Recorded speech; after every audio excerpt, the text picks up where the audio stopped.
Selamat datang di channel Pemuja Malam. Jangan lupa like, share, and subscribe ya. Terima kasih.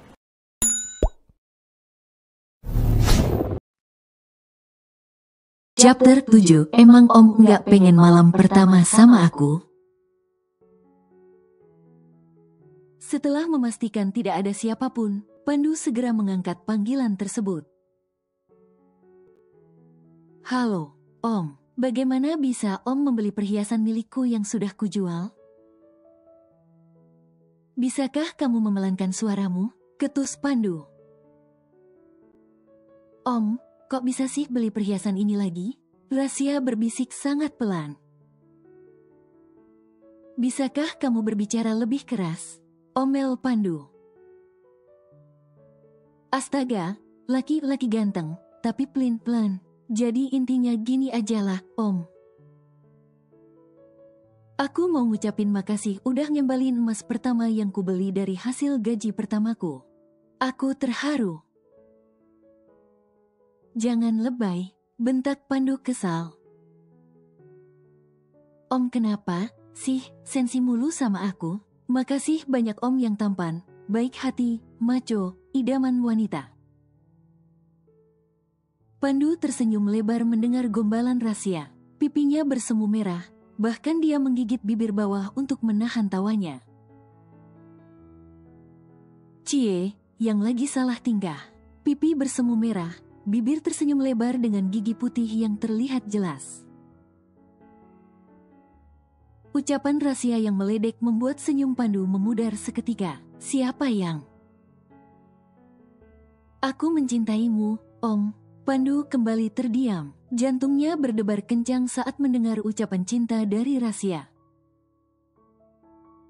Dia merasakan hatinya berbunga-bunga, bahkan senyumnya semakin mengembang sempurna. Tapi bohong, hahaha, kamu. Baru saja hendak marah, Rahasia sudah mematikan panggilan itu secara sepihak. Pandu menendang udara saking kesalnya. Dasar gadis sialan, Rahasia duduk bersandar tembok di teras rumah. Pandangan matanya menatap kotak kecil di tangan juga langit gelap secara bergantian. Dia masih belum menyangka kalau Pandu akan membeli kembali perhiasan yang baru dia jual kemarin. Bahkan lelaki itu membayarkan seluruh biaya rumah sakit ayahnya. Anak perawan pamali malam di depan rumah, dikawinin genderuwo baru tahu rasa kamu, kum. Astaga, punya abang satu mulutnya kayak air comberan. Kuatkan hamba ya Tuhan, aduh, sakit, mas. Rahasia mengusap pundaknya yang ditepuk kencang oleh Agus. Mulut kamu tuh, kayak comberan, masuk. Suruh Agus, tetapi Rahasia tetap bergeming di tempatnya. Kumala Rahasia putri. Mendengar suara Agus yang meninggi, Rahasia pun akhirnya masuk dan duduk di sofa ruang tamu bersama Agus. Dia hanya diam saja saat Agus membuatkan teh panas untuknya. Makasih, Mas. Tidak perlu repot-repot, jangan lupa sama camilannya. Ledek Rahasia saat Agus menaruh cangkir teh itu di depannya. Dasar adik durhaka. Umpat Agus, tetapi Rahasia justru terkekeh. Kum. Rahasia begitu sibuk melihat kotak kecil di tangannya. Kamu lihatin apa sih, serius banget? Tanya Agus. Dia merebut kotak kecil di tangan Rahasia hingga membuat gadis itu terlonjak. Balikin, Mas. Pekik Rahasia berusaha merebut kotak itu. Namun, Agus tidak peduli dan tetap mengangkat kotak itu tinggi-tinggi hingga membuat tubuh mumil Rahasia tidak bisa menggapai. Ini dari siapa? Tanya Agus penuh selidik. Dia melihat isi kotak itu. Weh, cincin sama kalung dari siapa, kum? Kepo. Rahasia merebut kotak itu dan segera berlari ke kamar. Agus yang melihat itu hanya menggeleng. Sesampainya di kamar, Rasya berdiri di depan cermin lalu mengalungkan kalung itu di lehernya juga memakai cincinnya.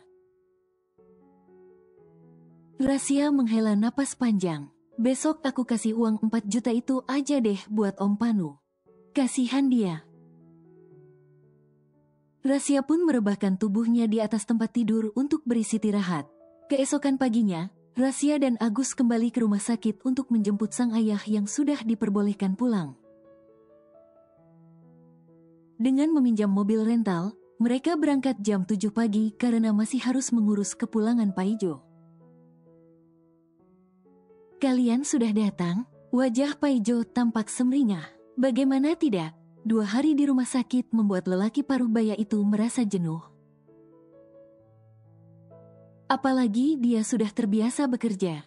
Sudah, Pak, seneng banget mau pulang. Udah mantep mau pulang ini, Pak. Tanya Rasya, bibirnya menyeringai tipis. Paijo menghirup napas dalam-dalam. Dia berharap semoga mulut putrinya tidak berbicara macam-macam hingga dia harus menerima omelan istrinya. Sudahlah, Kum, Bapak udah jenuh di sini. Walaupun akhirnya gratis tidur di kasur empuk. Bapak lebih milih tidur di kasur kapuk, balas Paijo. Nanti jangan Bapak kangen lagi sama suster di sini. Bagaimana, Pak? Apa sudah mendingan?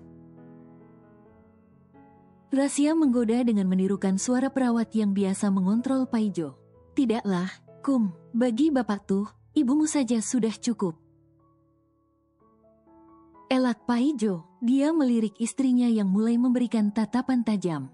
Pret, kemarin Bapak bilang sama Kukum katanya enak di sini, udah dikasih perhatian, diingetin makan. Lihat yang bening-bening pula. Aduh, sakit, Mas. Rasya berteriak saat Agus menjewer telinganya kencang bahkan sampai memerah. Bukan hanya telinga, mata Rasya pun ikut berkaca-kaca karena merasakan panasnya bekas jeweran itu. Kamu ini jangan suka jadi kompor, hobi banget bikin bapak sama ibu bertengkar. Hardik Agus. Rasya tidak menjawab, tetapi menghembuskan napasnya secara kasar. Kalau kamu masih terus bikin mereka berantem, Mas nggak akan segan-segan jewer telinga kamu sampai putus. Ya Tuhan, ngeri sekali, Mas. Kamu jadi seperti psikopat, cibir Rasya.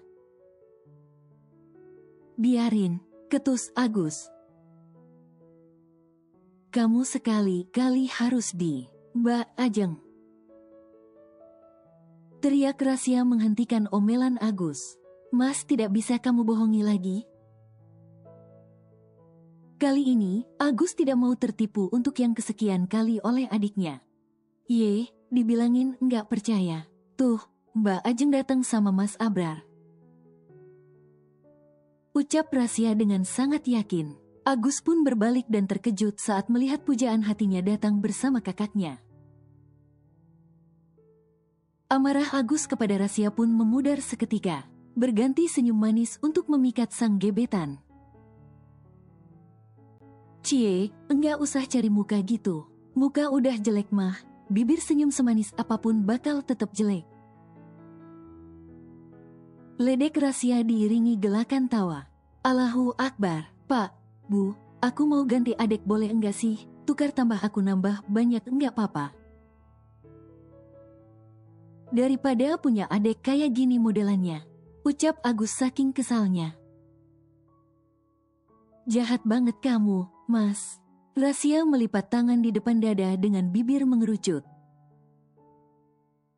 Agus tidak peduli, dia justru menyalami Abrar dan tersenyum lebar ke arah Ajeng. Cie, yang sok kecakepan. Rasya benar-benar tidak kapok. Agus berbalik dan menatap adiknya tajam. Melihat sang kakak yang mulai marah, Rasya pun memasang ancang-ancang dan bersiap untuk kabur. Ketika Agus berjalan mendekat, Rasya segera berlari ke pintu untuk menghindari jeweran sang kakak. Perawan gue hilang, Latah Rahasia saat sampai di pintu, dirinya menabrak seseorang. Hingga tubuhnya mendarat bebas dan pantatnya mencium lantai dengan mesra. Kenapa kamu begitu ceroboh? Rahasia mengembuskan napas kasar saat orang tersebut bukannya menolong, dan justru marah-marah padanya. Rahasia mengulurkan tangan dengan wajah memelas, tetapi Pandu tidak peduli dan justru berpura-pura tidak melihat gadis itu. Dengan kesal, Rahasia bangkit dan berkacak pinggang di depan lelaki itu. Om, kamu jahat banget, sih, sama anak di bawah Tuan, Nyonya. Rahasia membungkuk hormat saat melihat Ferdinand dan Lisa berdiri di belakang Pandu dan menatap penuh senyum ke arahnya. Apa kabar, Ra? Tanya Lisa. Baik-baik saja, Nyonya. Rahasia menyalami kedua orang itu secara bergantian. Siapa, Kum? Tanya Paijo mengalihkan perhatian. Rahasia pun meminta mereka untuk masuk dan berkenalan dengan orang tuanya. Wah, calon besan sudah datang, sahut Paijo. Wajahnya tampak berbinar bahagia. Bagaimana kabar kamu, Pak? Tanya Ferdinand sopan. Baik, Tuan. Ini saya lagi bersiap mau pulang. Lebih baik kita mengobrol nanti di rumah saja. Om, emang orang tuamu kesini mau ngelamar aku beneran?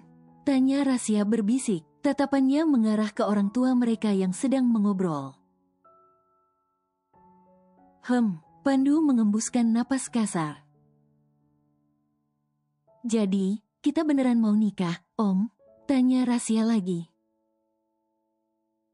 Bisakah kamu tidak berisik? Omel Pandu. Gantian Rahasia yang memutar bola mata malas. Om, kenapa kalau sama aku sensi mulu bawaannya? Sih, aku salah apa? Rahasia berpura-pura terlihat frustrasi. Ya Tuhan, kuatkan hamba memiliki suami yang begitu tampan, gagah, kaya, penyayang. Pandu hanya terdiam. Dia tidak mau terpesona lagi pada ucapan Rahasia yang sering membuatnya kesal pada akhirnya. Rahasia menengadahkan tangan. Jauhkan pelakor dari rumah tangga kami. Jangan sampai ada wanita atau lelaki lain yang hadir di antara kami. Jangan sampai kisah kami pada akhirnya seperti kisahku menangis. Pandu menoleh dan menatap Rahasia yang sedang memejamkan mata, tetapi bibir gadis itu terlihat menahan tawa. Kenapa kamu sangat tidak jelas? Cibir Pandu. Aminin aja, sih, Om. Emang Om mau kalau kita nikah nanti, rumah tangga kita dipenuhi pelakor dan pebinor? Rahasia menatap Pandu lekat. Lelaki itu segera berpaling karena takut terpikat pada tatapan Rahasia yang mampu meneduhkan hatinya. Amin. Ucapan itu akhirnya terlontar dari mulut Pandu, dan Rahasia tersenyum puas saat mendengarnya. Doanya masih satu lagi, Om. Pandu kembali menatap Rahasia dan mendesah kasar. Apalagi? Tanya Pandu begitu menuntut. Semoga ular kasur milik Om Panu dijauhkan dari segala jenis lubang. Baik itu lubang buaya, lubang semut, lubang janda. Kamu, pekik Pandu kesal. Rahasia berbalik dan hendak melarikan diri. Tetapi Rahasia justru kembali jatuh karena menabrak Arga yang berdiri di belakang Pandu. Emak, perawan Kukum beneran hilang kalau jatuh mulu gini. Rengek Rahasia, bukannya menolong, mereka semua justru tergelak keras. Dasar lebay, cibir Pandu. Rahasia bangkit berdiri dan menatap tajam ke arah Pandu. Mending aku lebay, daripada Om Panu, jablay. Pandu hanya menggeram kesal mendengar ucapan Rahasia. Mereka semua kini sudah berada di rumah Paijo. Banyak sekali tetangga yang datang untuk menjenguk juga penasaran. karena ada mobil mewah yang ikut terparkir di depan rumahnya. Sementara Rasya duduk di ruang tamu depan bersama dengan kedua orang tua Pandu. Sedari tadi, Lisa tidak berhenti tertawa mendengar Rasya yang terus saja berceloteh. Sepertinya, gadis itu sudah tidak merasa canggung lagi. "Nyonya, nanti aku petikin jambu biji lagi di depan. Kayaknya ada yang matang." Ucap Rasya membuat senyum di bibir Lisa mengembang sempurna. "Tidak usah." Ketus Pandu, Lisa dan Ferdinand menoleh ke arah putranya. "Kenapa, Om?" tanya Rasya dengan tenang. "Aku tidak mau kamu terkena ulat bulu lagi seperti kemarin," sahut Pandu masih ketus. "Cie, diam, ternyata Om perhatian juga." Rasya tertawa meledek ke arah Pandu yang saat ini sedang mendengkus kasar. "Maaf, kalian jadi menunggu lama." Paijo duduk bergabung bersama mereka setelah semua tetangga pergi. "Tidak apa, bagaimana kalau kita ke intinya saja? Kami harus segera kembali ke kota." Ferdinand membalas sopan. "Baiklah, ada perlu apa kalian ke sini?" tanya Paijo berbahasa basi. "Jadi gini, Pak, maksud kedatangan kami ke sini adalah melamar Rasya untuk putra saya, Pandu. Karena Rasya tinggal satu rumah dengan putra saya, dan saya khawatir akan terjadi hal-hal yang tidak diinginkan." Paijo, Marlina, dan Agus menatap Rasya penuh selidik. Merasa menjadi pusat perhatian, Rasya menunjukkan rentetan gigi putihnya. "Hukum sudah seminggu lebih jadi babunya Om Panu, kalian jangan salah paham. Kalau begitu lebih baik kita nikahkan saja mereka. Tapi Tuan, kita bukan dari keluarga kaya." Ucap Paijo tidak enak hati. "Status sosial bukanlah hal penting bagi kita. Yang terpenting anak kita nanti bisa saling mencintai." Lisa menimpali. "Bagaimana, Kum?" tanya Marlina, menatap penuh arti ke arah putrinya. "Aku mau, tapi dengan satu syarat." "Berani sekali kamu mengajukan syarat padaku." Pandu tampak kesal, tetapi dia langsung terdiam saat melihat sorot mata Ferdinand yang menajam. Melihat itu, Rasya hanya menjulurkan lidahnya. "Apa syaratnya?" tanya Lisa tidak sabar. "Aku mau pernikahan ini dilakukan secara siri dulu. Aku dan Om Panu butuh waktu untuk saling mengenal. Kalau kita sudah sama-sama saling jatuh cinta, barulah kita akan menikah resmi." Semua tercengang mendengar permintaan Rasya. Sedangkan Pandu menggeram kesal karena dia merasa Rasya sudah merendahkan harga dirinya. "Kamu yakin dengan syaratmu itu?" tanya Agus memastikan. Rasya menggangguk cepat.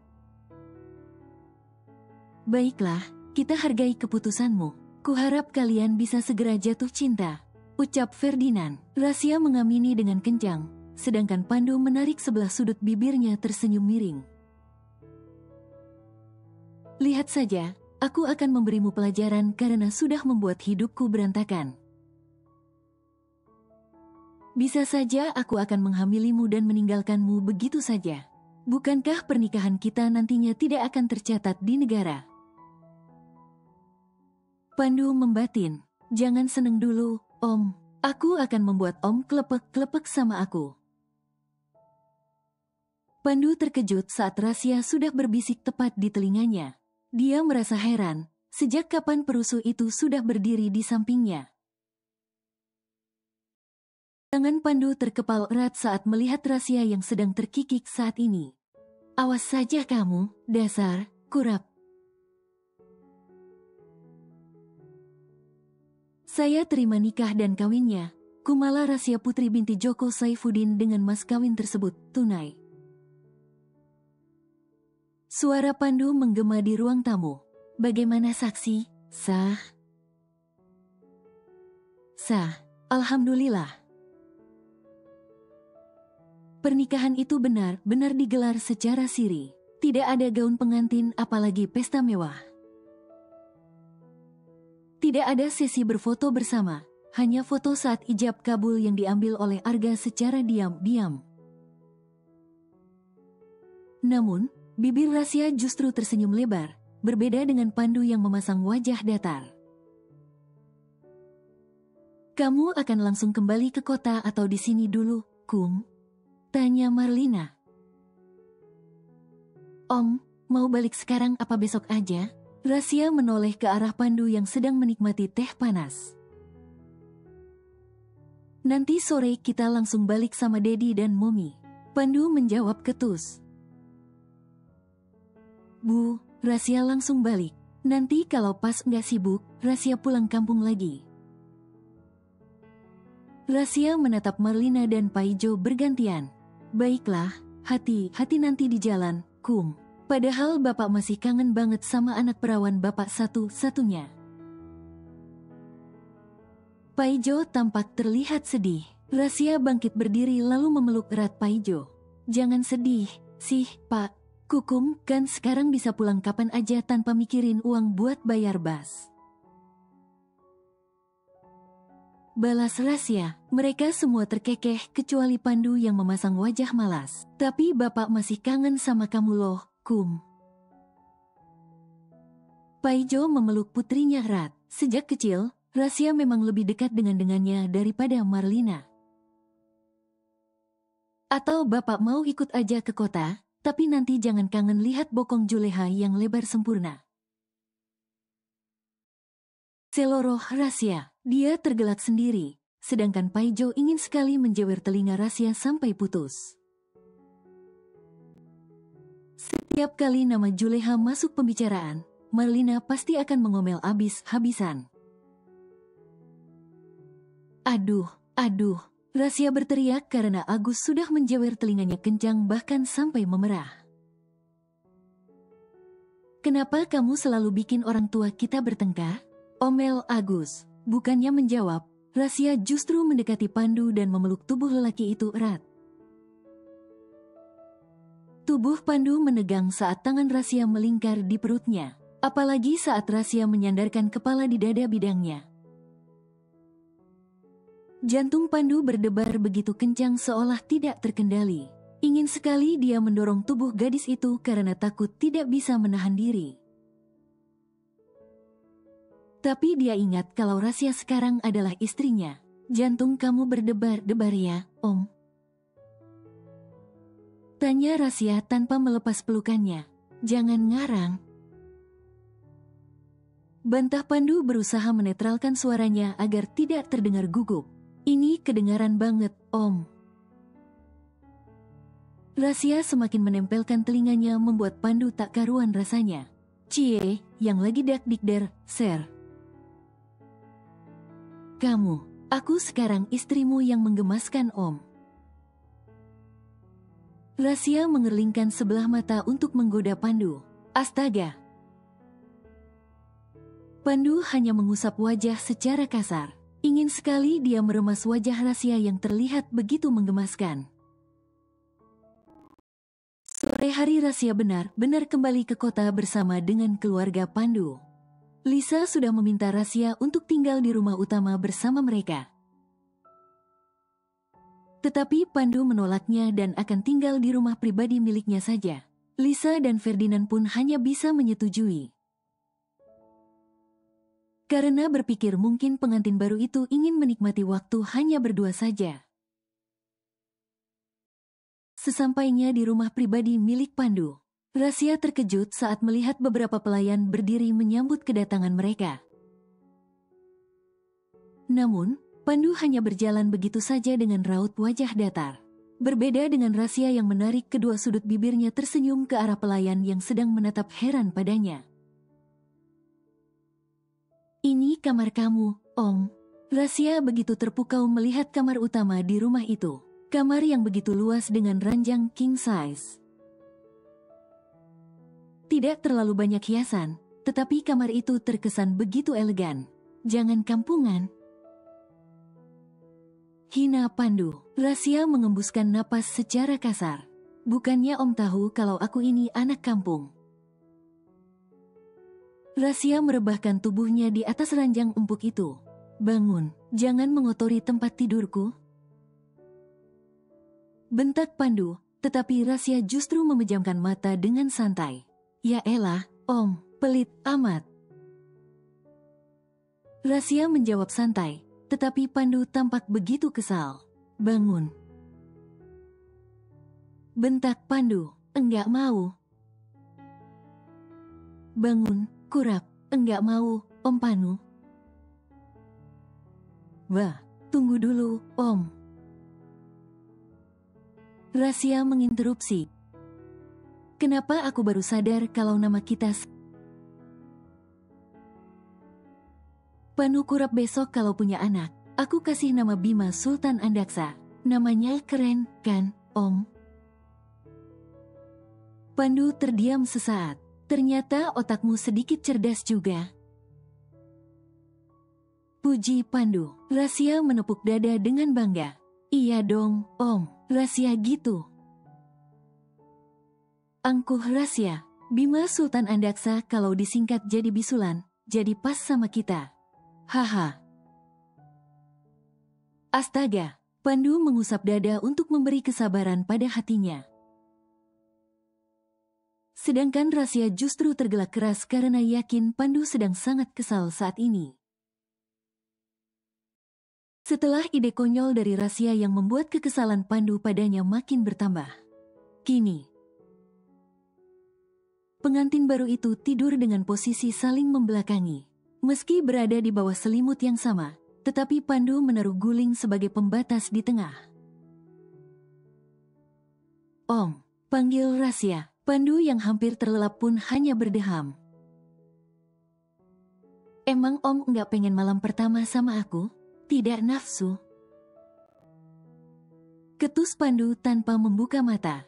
Emang kenapa? Apem aku kurang empuk kah? Atau kenyalku kurang gede? Kamu berbicara begitu, seperti wanita yang tidak punya malu. Hina Pandu, tetapi Rahasia justru tergelak keras hingga membuat Pandu membuka mata lebar. Apa kamu gila? Ya, aku gila, Om. Gila karena sudah mencintai seorang Casanova sepertimu. Ucap Rahasia yakin. Pandu terdiam untuk sesaat, masih berusaha mencerna ucapan Rahasia. Tapi sayangnya aku adalah gadis yang suka bercanda, Om. Lagi-lagi, Rahasia berhasil menambah kadar kekesalan Pandu padanya. Pandu berbalik dan membuang guling secara sembarang. Gelakan tawa Rahasia terhenti seketika saat Pandu sudah memegang wajahnya dan membenamkan sebuah ciuman di bibirnya. Bola mata Rahasia membola sempurna saat merasakan ciuman itu. Pandu seperti orang yang tidak sadar.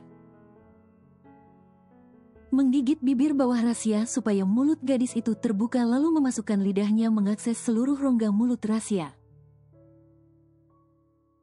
Namun, sesaat kemudian dia melepaskan ciuman itu. Bernapaslah.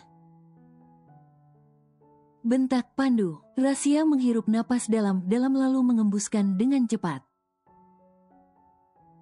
Om, kamu agresif sekali. Cebik Rahasia. Pandu tersenyum melihat bibir Rahasia yang begitu manis menurutnya. Jangan senyum gitu, Om. Aku tahu kamu sudah mulai bucin padaku. Ucapan Rahasia membuat Pandu tersadar. Dia melepaskan tangkupan tangannya dan kembali tidur berbalik membelakangi Rahasia. Bagaimana aku bisa bertindak begitu bodoh? Tapi salah siapa dia begitu menggemaskan sampai aku tak bisa menahan diri. Pandu menarik selimut sampai sebatas leher, sedangkan Rahasia menggoyangkan tubuh suaminya. Om, enggak mau dilanjutin, kah? Padahal aku udah siap lahir batin, loh. Ucap Rahasia menggoda. Tidurlah, suruh Pandu. Dia berusaha menahan hawa panas yang mulai menjalar ke seluruh tubuhnya padahal hanya mencium Rahasia sesaat. Om, bukankah sudah kubilang tidurlah? Besok aku masih harus bekerja? Sergah Pandu. Ya elah, galak amat. Aku cuma mau bilang kalau besok bakal mulai bekerja lagi di restoran Gama, bolehkah? Tanya Rasya hati-hati. Terserah kamu. Pandu berbicara ketus sembari menarik selimut sampai menutupi seluruh tubuhnya. Om. Bersambung.